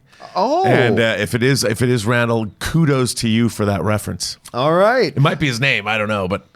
all right, next one here comes to us from Mike C, who writes, hey, John, so I did a little box office research, and 7 out of 35 of the highest-grossing movies came out in 2019. To put that in perspective, 20% of the top 35 highest-grossing films of all time came out this year. Like, WTF, Rob, you see numbers like that, and this has been a staggeringly huge number of billion-dollar club movies this year, almost all of them from Disney. But still, I mean, what do you make of numbers like that? Well, what's interesting to me, it's always interesting. It's the culmination of a lot of hard work over the years. I mean, the MCU is not something, that was the 11th year of the MCU brought us Endgame. And it's an astonishing achievement over the course of, it's never been done before. And I think that a lot of these movies, whether it's Frozen, I mean, the Disney animation department has been, of course, churning out ever since they had their renaissance with Little Mermaid, and how they've, again, almost 30 years worth of Disney animation. We also had Pixar doing what they did. I mean, really, it was the culmination of a lot of hard work that's been honed by very talented people. It didn't just come out of nowhere. I mean, I think it's a testament to what Disney, what the Bob Iger, he inherited certain things, but what they've built and allowing creative people to do what they do. And it's just a testament to that kind of work, decades worth of work. Deserved. All right, next up comes us from Anonymous, who writes, hey, John and friends, over under 35% that in January, where Lucasfilm is reportedly going to announce the director for 2020 movie, don't believe that, by the way, they're going to announce that it's going to be Jon Favreau. And do you prefer them to do different directors for each movie? Thanks a lot. First of all, I mean, they are going to have, if they're going to keep that 2022 date for a Star Wars movie, and that's a big if. But if they are going to have to make some announcements fairly soon about at least who's directing the next film and give them time to go. So it could be, maybe they'll announce in January, maybe they won't. Could it be Jon Favreau? I don't know if it'll be Favreau, because Favreau right now just finished, he did Mandalorian season 1. He's now working on Mandalorian season 2, and he might be a little Star Wars out for a bit. He might want to like step back and have other projects he may want to do. So while I think there is a chance, I would more likely put the over-under around 20%. So at your 35% line, I'm going to go under. Still a chance, but I'm going to go under on 35%. Next one up, Sam O'Neill, Lil says, hey, John, do you think Superman is getting jobbed due to the empowering women time we live in at the moment? It's hard to explain it without coming across rude. I'm 1,000% all for the movement and everyone being equal. I would just like to know your thoughts. No, I think it's just the desperate attempt of them to say, we've got a character that isn't that popular, and so we need somebody to really put them over, so we'll have Superman job to them. I honestly don't think the fact that it's Supergirl is an issue to it. But Rob, you look at that question. How do you? No, I agree with you. It's just, you're really dealing with the fact that Superman would overshadow everyone, so they have to have him jobbed to not overshadow the Supergirl character. I don't think it's a gender issue. I think it's a character issue. There isn't yet. Remember, they're finally giving Superman his own show. And I think then we'll finally see Tyler Hoechlin, his version of Superman, rise to the top, and he will no longer be a character who's jobbed. Where every single week we get to see him get beat up by a new character. All right, Sam O'Neill also writes, hope that message didn't come across as rude or anything. No, it didn't at all. I'm all for everyone being treated fairly and equally. It's just thought as to why they could be jobbing Superman. Hope everyone had a great day. Love to all the Campea crew. No, because if that was the case, then they'd be jobbing Black Lightning, and they'd be jobbing Arrow, and they'd be jobbing Flash, and they're not doing those things to any other character. But they're jobbing Superman, and you don't job Wonder Woman, Batman, or Superman. Those are 3 you should not do, and you'll lose me when you do that. All right, Anonymous writes, top 15 scores of 2010. 15. Well, this is a very specific list. Yeah. Top 15 scores of 2010. Number 15, Dark Knight Rises. Number 14, The Amazing Spider-Man. Number 13, Sicario. That, by the way, I think that is an underrated score. So good. Number 12, Hateful Eight. Number 11, Inception. Number 10, Guardians of the Galaxy. Number 9, Joker. Number 8, Grand Budapest Hotel. Number 7, The Social Network. Number 6, Black Panther. Oh, of the 2010s. I'm like, wait a minute, some of these movies decade. Are not... Okay, yeah. Number 5, Imitation Game. Number 4, Lincoln. Number 3, Man of Steel. Number 2, Gravity. And number 1, Interstellar. I'm telling you what, that soundtrack, I am not talking about the songs. I'm talking about the score of Black Panther. With all the good things about that movie, that might be the best thing about that movie. Oh, it's so good. That score is and it's so got good. A great soundtrack. It's got great songs in it. But the songs are secondary to the score. And Ludwig won an Academy Award, did he not? Did he not win? He did. I think he won the Academy Award for that, which was totally well deserving. It's a great one. Well done, Anonymous. Very nice list. All right, Murray Reich writes, I hated the first episode of Crisis so much, like I wanted to barf and put my head in the sand, but part 2 was so much better. It's nice to see Tom Welling back. Also great to see Kevin Conroy as Bruce, but they kind of sort of jobbed him to Batwoman during the episode. Rob, again, that's why I tuned out. And you haven't seen it yet, right? No. That's why I decided not to. I heard that, and I'm like, okay, so now you're jobbing Batman, you're jobbing Superman. I guess they got to bring in Wonder Woman, get her beat up by some show of the month. Too, and you lose me at that point. But anyway, I'm glad you liked the second episode, Murray. I didn't even give it a chance, and I'm probably not going to because of exactly what you're saying. That's too bad. Who knows? Maybe at some point I'll sit down and watch. I don't know. Murray also writes, thoughts on recent Patriot scandal going on. By the way, it's no scandal. There's no scandal. And I was watching an ESPN report last night saying this is a much ado about nothing. It's nothing. Move on, dude. That documentary crew was absolutely trying to take pictures of the sidelines there. But here's the funny thing about that. Here's the funny thing about this stuff. First of all, the NFL has now confirmed what the Patriots are saying about that. It was a part of what they were already approved to do as a part of this documentary show, blah, blah, blah. So that's all been cleared up. But even if it wasn't, the implication was that they were doing something that anybody in the stands is allowed to do. Like, I was just at an LA Rams football game sitting right at, like, literally front row, right behind and I have the total, I could have my phone out and recording that whole thing. And there were 10,000 people behind me that could all do the same thing. So the fact that there's a controversy that they might have done something that 10,000 people are allowed to do at any time they want, was just kind of weak in the first. They just want to deflect where Tom Brady's at right now. Yeah, there's that too. All right, next up, Jasinthan writes, it's so funny that all female lead superhero movies are set in the past. I haven't even thought about that, Rob, but I mean, Captain Marvel is, the first Wonder Woman was, the second Wonder Woman is, and the upcoming not in the past, but the Black Widow movies. Is that a pattern? That's interesting. I don't. Do you think there's a particular reason why? I don't know. No. That's really interesting though, because it's really, there were no other superheroes back then. Superman hadn't landed on Earth yet. Batman hadn't been created yet. Maybe it's a way to... Captain Marvel, the Avengers weren't around yet. Yeah, the Avengers weren't around. I think it's a way to keep the table to themselves. Like they did with Captain America, the first Avenger. It's really interesting, because then the question would be like, well, wait a minute. If Captain Marvel is here, where's the Hulk helping her out? It's a really interesting question. I never thought of that before. That is a really cool observation, Jazanthan. Thanks for sending that in, man. All right. Andrew Christie writes, Crisis Episode 2, they did it. Batman is now a job again. See, I kept hearing that, and I'm like, okay, I tap out. I'm done. I am done. Because listen, guys, if you think I lost my shit when they started jobbing Superman to somebody, can you imagine the meltdown I would have if I actually watched them jobbing Batman too? I can't put myself through that. Andrew, I just can't do it, Andrew. All right, James Germain writes, hey, John, if you didn't watch the last episode of The Watchmen, spoiler alert, you know what? Sorry. Guys, listen, saying spoiler alert doesn't help anybody if you're writing it in a question. Right. So it's just, you can't. I appreciate so much that there's you can't write spoiler alert and then that doesn't help anything. It only helps if I tell the audience, guys, there's a spoiler coming. Going to give you a few minutes to hit mute on your screen. Blah, blah, blah. You just got to think about that a little bit, guys. We just got to take care of everybody else's viewing experience. The show only aired 2 nights ago. So it's, I don't know. Taki75 writes, of course, Gal Gadot looks great in action scenes. She was a soldier for 2 years in one of the best armies in the world. You remember a couple things about, listen, I think there are a lot of soldiers and a lot of military service people that would not do good fantasy action on screen. I think you're selling Gal Gadot short. I don't think just because you're in the military means you know how to do fantasy style comic book like action on a screen.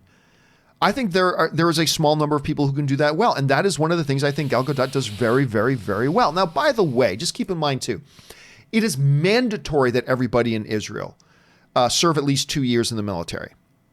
And also remember what she did in the military, from what I'm reading on the things, that her service in the military was she was a gymnastics and calisthenics trainer. So I don't know that she was a combat person, but don't take anything away from her thinking, oh, anybody who was in the military, which is amazing because a lot of people who serve in the military. But what I'm saying is just because you serve in the military doesn't mean that just because I'm Canadian doesn't mean I'm a top 10 world's greatest hockey player. Just because you're in the military doesn't mean you automatically know how to do comic book like fantasy action on screen. That is something that there is a smaller number of people who can do and do well. And I think she is one of those people who does it well. And we shouldn't take that away from her. I think that's very unique to her. All right. Chris S. writes, Gary Berghoff, Radar, was in MASH TV and movie. Oh, that's true. Rob, MASH came up the other day. And they were mentioning about how Renee played Father Macaulay in the original movie. And I'm like, well, and then I mentioned and nobody, transferred from the movie to TV, but Radar did, right? I totally forgot about that. That's actually a really good point. Yeah. Okay, well, listen, Chris, thank you for correcting me on that, man. Well done. All right, Corey writes, I don't really understand why there was never a solid plan for these past 3 movies, episodes 7 through 9. It seems like they just go movie to movie. Even Kevin Feige can plan 10 projects in advance, but Kathleen Kennedy can't plan out a trilogy. Rob? Here's the thing. People don't understand that this was a huge risk for Disney to spend $4 billion on Star Wars. People might not have thought it was a risk, but it was a risk. And they had to make one film to see if it was viable. Because if they had gone all in on 3 movies and planned out a trilogy and the first film didn't work, they would be in real trouble. They would have to reevaluate and figure out, how can we make our money back by not making movies? So yes, it seems like it's a natural thing from us that they would make a trilogy. But for Disney, it was a risk. And they were lucky. They won big with The Force Awakens, but they had to go movie by movie. And, By the way, can I just say that fans, we are fickle? Because on the one hand, like, fans are like, let the directors do their thing. Don't interfere with directors. Yet at the same time, why aren't the producers planning out the trilogies and telling the directors exactly what to do? We are a fickle group. Us movie fans, we really are. Okay, anyway, James Welsh writes, you said in the past that they went back to Superman wearing his pants on the outside. It would look ridiculous. Did you mind Ralph. Did you mind Brandon Ralph having the pants on the outside? Again, I didn't watch it, so I can't say. I thought he looked great, to be honest. They were specifically going for a specific costume, yeah, right? And I thought, I liked the way he looked. I liked his cape way better than the Tyler Hoechlin's cape. Seeing that classical cape style again. Yeah. It's great. But in general, though, yeah, I think the red underwear is stupid. I mean, that's just me. That doesn't mean you can't come up. There's a number of things that are dumb that can still work in a particular context. And if they were going for the very classic Kingdom Come style looking Superman, then you put the red underwear on. I mean, and I got to say, watching them fight was pretty cool. All right. Like I said, I haven't watched it myself, though. All right. Darth Sidious writes, hey, John, what did you think of the Smallville Superman having chosen to give up his powers? Again, I didn't watch it. You did, though, Rob? Well, I haven't watched the second episode, but I watched the scene of them fighting, right? Because I had to see that. Again, I'm tapped out. I'm tapped out of it. So no point in sending in any questions to me about what I'm thinking of the Crisis thing, because I've given up after the first one. Job in Superman again, then hearing they job Batman. I'm just, I'm out. Everybody. Sorry about that, but I'm out.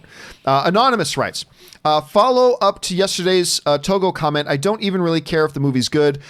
Just that a lot more people will know about him and he gets recognition. He's been denied for almost a century. Listen, I'm not going to pretend that I know a lot about the Togo story. All I know is that at D23, they showed us a big presentation on Togo.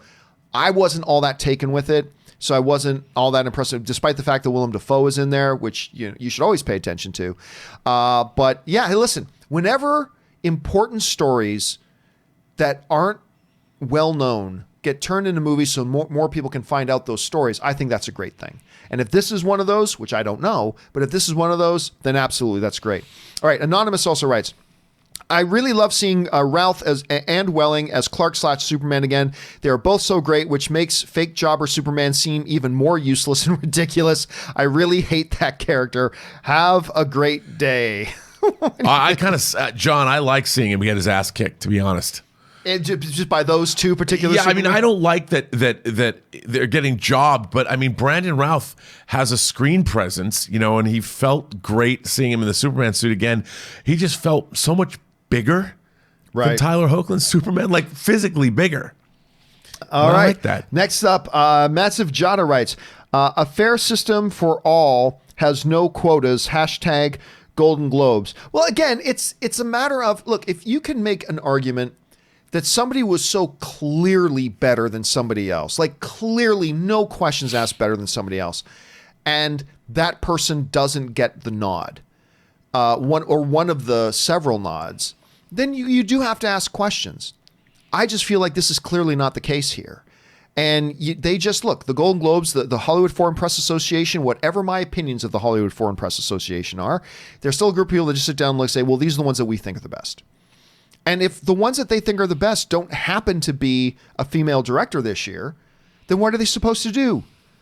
Well, we thought the fifth best and thus deserving of the fifth spot was this guy. But this guy isn't a woman. So we have to take him out, even though we feel he is the fifth best. We have to take him out of the nominee as a nominee and put in somebody who is. That is not progress. We are seeing progress happening in other areas. And as progress continues there, it will inevitably wash over into the other things as well. But it's got to be who is the best. These award shows have to be a celebration of the best, period. That's why I don't like these booby prize awards of best animated feature, best fight scene, best whatever. Like that's why I don't care about any of these things, because they devalue the awards themselves. I think you just got to be thinking about the best. And anyway, that's just me. All right. Schnip writes, CW needs to throw in the towel with the Arrowverse and bring Smallville back already. I'm sick of constant disrespect to Superman and now Batman.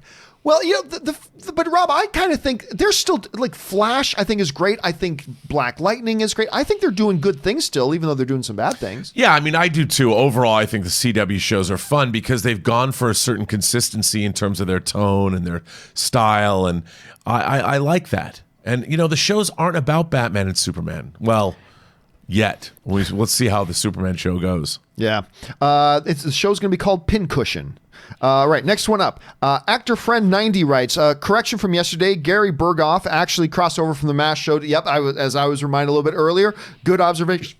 Pardon me, good observation. You're absolutely. That's the power of the collective. I want to know why now. How did that work out? That would be an interesting story. I've got to go read about MASH history now. That would be an interesting story to tell. Okay, by the way, guys, if you haven't seen the original MASH with Donald Sutherland, you should watch it.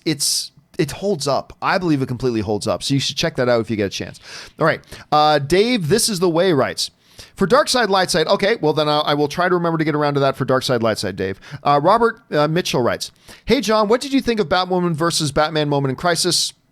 Again, didn't watch it. Sorry about that. I don't plan on watching it, so my apologies about that. From what I'm hearing, they have Batman job to Batwoman, and you should never have Batman job to anybody. Anyway, Ed Matthews writes, let's put this into perspective. Including Frozen 2 and Star Wars, there will be $46 billion films. 9 of those will have come out this year, and the only one Disney didn't make out of the 9 was Joker, which is insanity. Rob, it really does put that in perspective. We're seeing that not only are they're all Disney films, other than the one. Well, it just goes to show, I mean, Disney's job is to entertain the masses. They're making movies on a grand scale for the world. That's what they were doing with their theme parks, and they finally achieved that same success with their movies, and rightfully so. All right, Ed Matthews follows up and writes, which, by the way, is about 17% of the $1 billion club with just Disney just this year. I mean, Ed, when you really put it into perspective and you actually take a step back and you look at it in context, it is overwhelming. That's why somebody said to me yesterday when I said, like, this is a year that we're not going to have again Disney is having a year that no other studio is going to have, or Disney is going to have again for a very long time, if ever. I mean, so what? Why not? Blah, blah, blah. Because of these numbers like Ed's putting into context. Things are changing, but I mean, it is just remarkable when you see what's been done this year. Loudon Swain writes, Rob, thanks for retweeting my VHS Christmas tree. I thought it was pretty funny. I saw that myself, and I gave it a like. I like that. I thought that was So what Loudon did was they took VHS tapes and literally stacked them into a shape that made a Christmas tree. It's really, really good. Anonymous writes, Yaha Abdul Mateen II is quickly climbing my list of favorite actors. Are you a fan? I was taken aback. He's only 33, so only going to get better. Candyman and an Aaron Sorkin film are next to him. I'll be watching his career with great interest. I gotta tell you, I am not a fan, nor not a fan of him yet. I liked him in Aquaman as Black Manta. I did. But that was one movie. I'll be honest with you. His work in Watchmen is not something that will make me feel he is or isn't a good actor. I mean, let's face it, the role is not a difficult role to play. It's very monotone.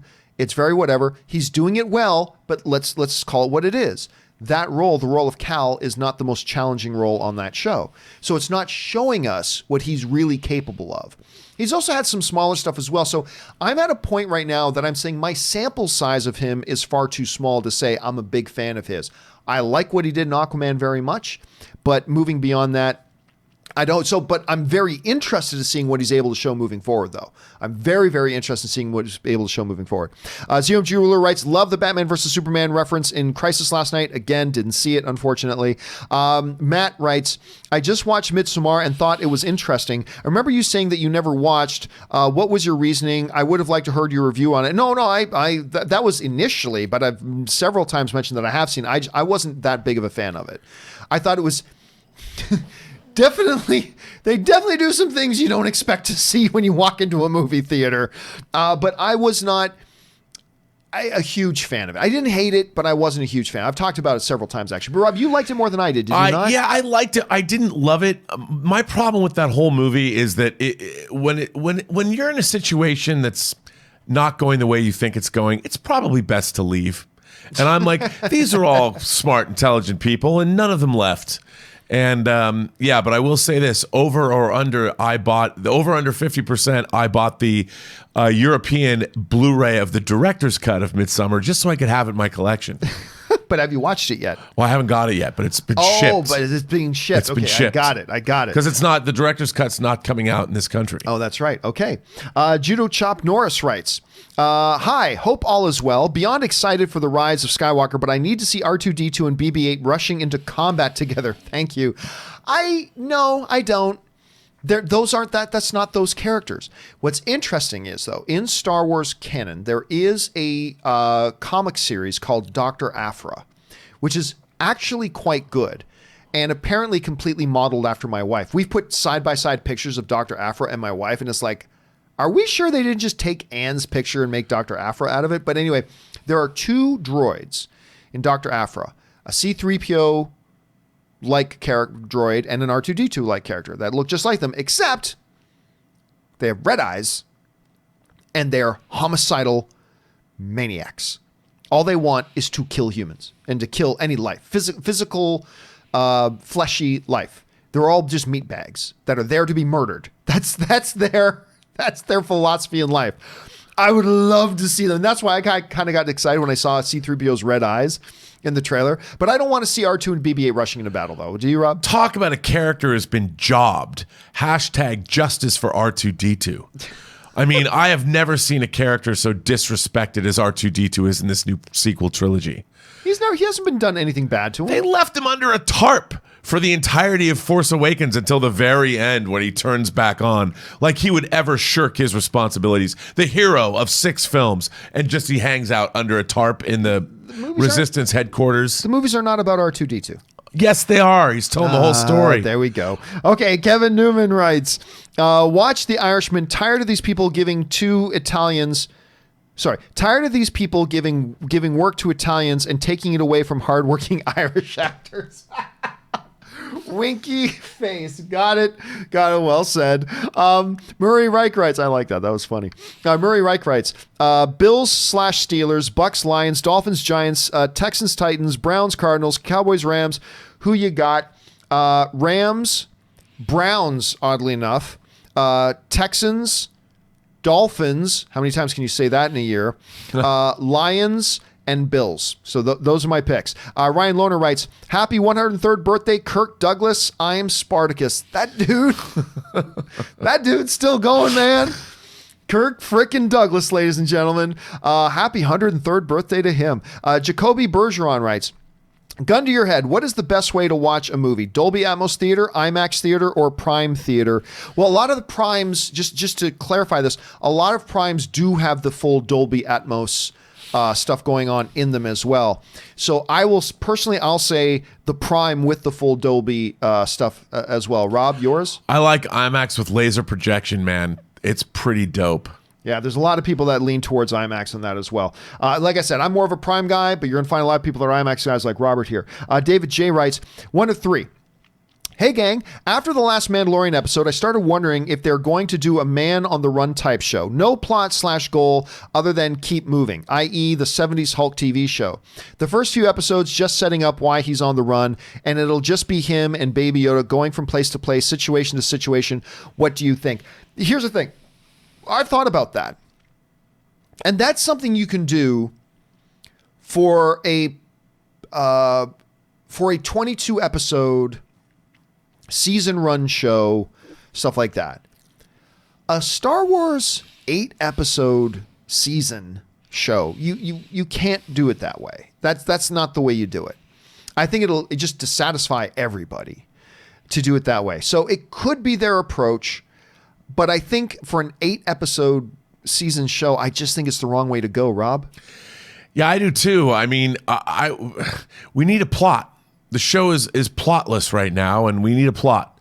Having Baby Yoda, it's there doesn't seem to be like, where was Baby Yoda? Why did people have him? Why do they want him? What's he all about? What are they going to do with him? I mean, there is a plot there, but we just don't know anything about it yet. All right, and then hopefully they'll get to it real fast because they're running out of episodes. All right, Scott D writes, hey, why bring the Santa Claus disbelief? Really? Okay, because I mentioned a little bit earlier, it's like I feel disillusioned finding out it's not Pedro Pascal, and the thing is like finding out when Santa wasn't real. You're right, I should have given a spoiler warning. I hope I didn't shake anybody too awful much on that. Thank you for scolding me on that, Scott D. All right, Robert Perez writes, I vote for John to host the Oscars or any award show. Man, that wouldn't go over well. That wouldn't work out well at all. I mean, I'll do it. I'd love to do it, but it won't go well. Only if you'd let your breakdancing videos get released. Oh, what are you talking about released? I'll bring the cardboard. I'll throw it down. I'll bring my boombox, throw down the cardboard, put on some cool Mo D, and start breaking it down right there, ladies and gentlemen. That's what I do. Campea for Oscar host. That's what I say. By the way, if you guys haven't listened to Cool Mo D, screw that shit that's out there today. All right, anyway, let's see. Supercam13 writes, favorite parts of part 2 of Crisis were the Smallville scene and Brandon Routh as KCSR Superman, but was not a fan of Kevin Conroy as Dark Knight Rises Batman, his Batman killing Superman, and worst jobbing to Batwoman. Love the show since your Justice League review. Thank you, SM. Well, thanks a lot for that. Again, I didn't see it. I just, here's the thing. If there is something, we watch these movies and TV shows for enjoyment, whether they're heavy dramas, things that make us think, things that make us excited, things that are fun, whatever. We watch them for enjoyment and to be entertained and to be enjoyed. And if I know there's a scene in an episode of a show that I didn't even like the first episode all that much, that is going to make me burst a blood vessel, like watching them job Superman or Batman. Why would I watch it? If I know I'm going to be just upset and angry and whatever, just avoid it. I'm just not going to go watch it. Like, instead of needlessly watching it and then coming on here for a half hour and spewing all my anger and rage, what's the constructive point of that? Just take a pass on it. And so I took a pass on it. But I got to admit, look, Rob, like everybody else, I've been really excited about the idea, or interested at least, of Brandon Routh back, because I like Brandon Routh as Superman very much. And, of course, having Tom Welling back. But I just couldn't bring myself to do it. Are you going to watch it, by the way? Yeah. I think I'll just binge it all when it's all out, next week or whatever. But because I want to see it. As a longtime DC fanboy since I was like 2, I can't not watch it. I loved Crisis when it came out in the comics. I just, I got that big 15-volume box set that just came out of all the Crisis books. I got to watch it. All right, next up, John's long-lost brother writes, I like the Hart/Johnson idea combo for the Oscars. Were they going to actually remake the Twins movie? Those two could recapture the Schwarzenegger-DeVito chemistry we saw back in the 1988, an Ivan Reitman film, I might add. Love the show, brother. I got to say, first of all, I love the idea, Rob, of Johnson hosting. The combo idea is a good idea, but do you think them redoing a Twins thing is a good idea? I don't know. I like their chemistry together. I like them together. I think it could be funny. It all depends if they have a good script and they have a great director. What do you think? But do you think they actually could or should? How do you think people would respond if they were to actually host the Oscars? What do you think the response would be? I think if they hosted the Oscars, I think people would like it. I think anybody that's going to go dredge up the fact that Kevin Hart told jokes that they objected to would be drowned out by come on. We already put him through that once. You're going to do it again? Like, you're going to take everyone's past away from them every year? Oh, don't we have, when you've done your bit when you've paid your debt to society, don't you get exonerated, or don't you get to move forward with your life? He certainly paid a debt last year. All right, let's move on. Next one up is Cameron McKenzie, who writes, not really mad with you, John. I agree with you. Oh, I can't remember what the comment was that he sent in before, though. Was it the Santa Claus thing? I can't remember. Maybe it was something else. All right. But anyway, thanks for clarifying, Cameron. Midtown Mike writes, welp, the jobbing of Superman and now this with Batman. Why Crisis? Why? They should have kept them both off TV. And I'll tell you what, Midtown, this is why for a long time, it's clearly not the rule anymore, but for a long time, many years of Warner Brothers, It was that you cannot touch Superman and Batman. You cannot touch them on television. These are far too valuable. And by the way, throw Wonder Woman in there as well. Far too valuable properties that we cannot risk what the director of the week or whatever showrunner just happens to want to do in a show one week, doing something that undermines and devalues our most popular and our most valuable properties in Superman and Batman. That's why. And everybody said, no, it'll be fine. It'll be fine. This is what happens when you don't protect your most valuable assets. This Supergirl show has done nothing but undermine and devalue the Superman character. That's all it's done. It's devalued and undermined your longest standing, most valuable IP. And now they're doing the same thing to Batman. You are undermining and devaluing your long-standing, most popular IP. And this is why their policy for so long was the right policy to have. And you're absolutely right, Midtown Mike. And by the way, thank you for sending in such a large tip, man. Thank you for supporting the channel on that level. But this is why you're 100% right, dude. They should never brought them on the TV. Because once you bring them on the TV, now these characters are at the whims of whoever the director or showrunner of the week is. And it's like, oh, I want to make my other character look good, so let's have them beat up Batman. Fuck you! Anyway, sorry. I decided I'm not going to get terribly upset about this. But yeah, you're absolutely right, dude. They should have just kept them. They should have kept them both behind that wall, kept them off television, and just protected them. But they didn't, and so here we are now. Vyant Katesh writes, growing up at a residential school in India, loving and watching bad movies are the best memories made, especially Mindhunters, 13 Ghosts, Species, there's one for you, Slither, kudo. First of all, Slither is a freaking modern masterpiece. I love Slither. I love Slither. James Gunn, Nathan Fillion, Elizabeth Banks, Michael Rocker. It's awesome. If you guys haven't seen that, you guys is Mindhunters the Christian, not Christian Bale, Christian Slater movie? Yep. I have a soft spot for that movie. Now, I wasn't big on 13 Ghosts either. Yeah, I know. But oh my God, Slither. That is seriously, whenever like Guardians of the Galaxy comes up, I always tell people, listen, if you still haven't watched the best James Gunn movie, I am 100% passionately in love with that film. Slither is legitimately incredibly hilarious, but it's also scary. It's just a great sci-fi horror comedy. It's a sci-fi horror comedy done in the way that only a James Gunn can do. And it's wonderful. If you guys haven't seen Slither, please do. Take their advice. Please do. It's so worth it. So worth it. Okay. R. Reniker writes, did you see the new episode of Crisis last night? Here we go. I figured you'd be pissed about what they did to Bruce Wayne at the end. Again, I didn't watch it because I heard about that, R. Reniker. I heard about that specifically. I said, oops, almost knocked down the thing. Nope. Just gonna save myself the aggravation, and I'm just not gonna watch it because there are people out there who are enjoying this series. They're enjoying this Crisis series. There's no point in me just coming on and railing against it because I'm just gonna get pissed off at if they do something to Batman and undermine Batman, and like they do to Superman. And there's just no point in me coming out here and, as Chris Carr would say, yucking on everybody's yum. So there's no point, so I saved myself the aggravation. Wicked Man writes, hey, John, my question is, now that Daniel Day-Lewis is retired, can Leonardo DiCaprio be considered the best actor in the world? The reason I say this is because he always shows versatility in his roles, and he seems to give Oscar performances all the time. All right, you know what, Wicker Man? It's a legitimate... DiCaprio's got to be in the discussion.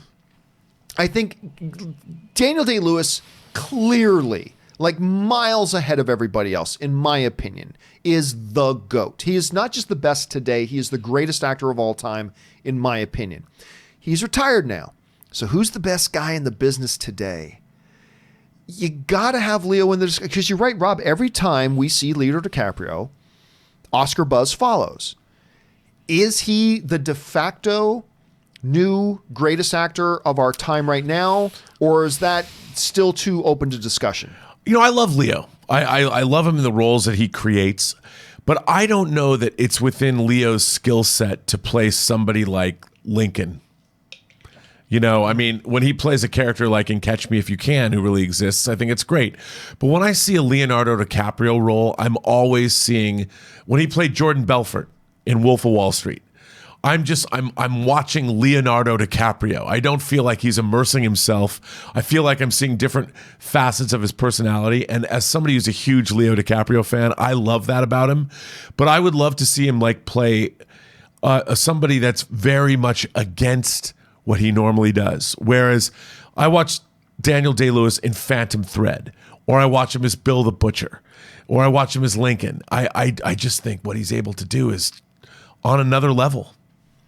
But is there anybody else, now that Daniel Day-Lewis is out of the picture, is there other people who like say, because there's a lot of great actors today. And so I don't know. I don't know, man.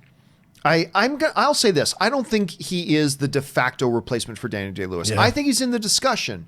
But I wouldn't just say that in absence of the title holder, the title just automatically gets passed to the number one contender being Leonardo DiCaprio. Right. I'm not sure that we can say that at this point, but it's an interesting discussion. All right. Cord Reviews writes, have you seen the A24 film Waves? It looks amazing. Not yet, but I want to very badly, and I've heard nothing but great things about it. It's got a terrific cast too, by the way. Lewis Dotson writes, half the world died, you didn't. They got Thanos, you get me. Hawkeye to Yakuza guy in Endgame, my favorite line in the movie, yours. Not my favorite line in the movie, but it was a great moment. They get Thanos, you get me. And by the way, the Yakuza guy, also in Last Samurai, he was in Westworld, the last season of it. He's in a lot of great stuff. He was in Logan. He was in, I'm forgetting the actor's name off the top of my head, but anyway, it was a wonderful line. But what was the best line in Endgame? I don't know. There's a lot of them. I mean, Infinity War, it's easy. It's, well, then what else do I have to lose? To me, that's the best line in Infinity War. So for me, that's an easy question. But Endgame, it's tough. It might actually be, I mean, a lot of people will say Avengers Assemble. Or sorry, Avengers Assemble. Others, I might actually lean towards, oh, this is nice. When Tony and Peter, that's a great line. There's a lot. Do you have one off the top of your head, Rob, that stands out to you as like a best line from Endgame? Time travel. Oh, that is a great line. You know what? I keep going back to that. It just, every time he says that, it cracks me up. I'm just like, that's so funny. It's like, what? I consider this an absolute win. By the way, Hulk was right. I know. They just did time travel. I mean, you just did something that had never been done before. Like, it didn't work out the way you wanted. His whole delivery and his whole demeanor as Professor Hulk then is the audience itself saying the same stuff. He's like, really? We're going to do this? All right. Okay, next one up here. Eli McRibs writes, Funko Pop movies in the next 5 years. Well, they've already announced that a studio picked up the rights and they're developing it. So, hey, if you're going to do a Lego movie, why not a Pops movie? Knowing the popularity of those toys, random thought, Deep Blue Sea, cheesy but fun and entertaining. Oh, dude, I quote Deep Blue Sea all the time. I completely agree. Cheesy, fun, bad movie. Cheesy but totally fun, bad movie. What do you think about it? I definitely love Deep Blue Sea. That's a lot of fun. I thought it was a lot of fun. All right, Intellectual Pizza writes, one of my favorite names out there, by the way. Again, CW job. Superman, show some respect, dude. I mean, listen, at this point, there's no point in continuing to get mad at a cheetah for having spots every single week. There's just no point in getting upset about it because it just is what it is. Joe Hill writes, all I want in my life is to see Godzilla on the ground, Kong standing over his head. He removes the people's elbow guard off and drops it onto the audience, raises the people's eyebrow, then performs the most electrifying move in sports entertainment, the people's elbow. Drop the elbow down. I'm telling you, look, I'm torn because you want a visceral and to a degree and it was where you can, to have your word, Rob, some verisimilitude to what would happen if you had two giant titans, monstrous titans, actually do combat today. And you want to maintain something of a visceral and a verisimilitude to that. Absolutely.